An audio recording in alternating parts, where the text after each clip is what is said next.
Ann Arbor. New research from the University of Michigan Life Sciences Institute has determined how a common holiday spice, cinnamon, might be enlisted in the fight against obesity.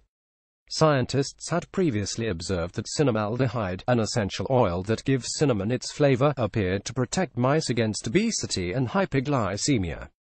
But the mechanisms underlying the effect were not well understood. Researchers in the lab of Jian Wu, research assistant professor at the LSI, wanted to better understand cinnamaldehyde's action and determine whether it might be protective in humans, too. Scientists were finding that this compound affected metabolism, said Wu, who also is an assistant professor of molecular and integrative physiology at the Medical School. So we wanted to figure out what pathway might be involved, what it looked like in mice and what it looked like in human cells. The findings, which appear in the December issue of the journal Metabolism, indicated that cinnamaldehyde improves metabolic health by acting directly on fat cells, or adipocytes, inducing them to start burning energy through a process called thermogenesis. Wu and her colleagues tested human adipocytes from volunteers representing a range of ages, ethnicities and body mass indices. When the cells were treated with cinnamaldehyde, the researchers noticed increased expression of several genes and enzymes that enhance lipid metabolism. They also observed an increase in UCP1 and FGF21, which are important metabolic regulatory proteins involved in thermogenesis.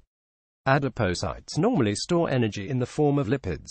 This long-term storage was beneficial to our distant ancestors, who had much less access to high-fat foods and thus a much greater need to store fat. That fat could then be used by the body in times of scarcity or in cold temperatures, which induce adipocytes to convert stored energy into heat. It's only been relatively recently that energy surplus has become a problem, Wu said. Throughout evolution, the opposite, energy deficiency, has been the problem.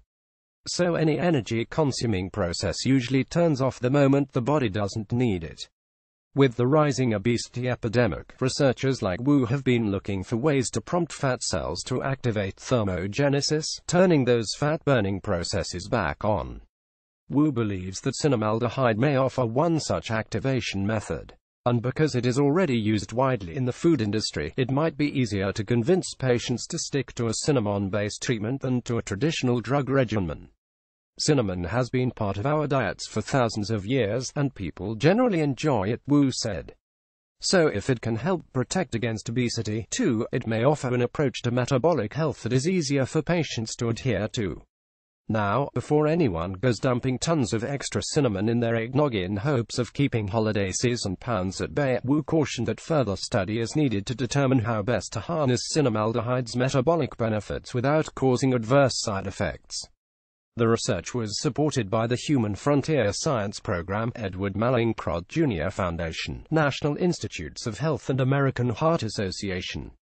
Other study authors Rowan Jiang, Margot M. and Heejin Jun, Shaonak Yao, Jiling Liao and Dongil Kim, all of The study is titled Cinnamaldehyde Induces Fat Cell Autonomous Thermogenesis and Metabolic Reprogramming, DOI 10.1016J.Metabol.2017.08.006.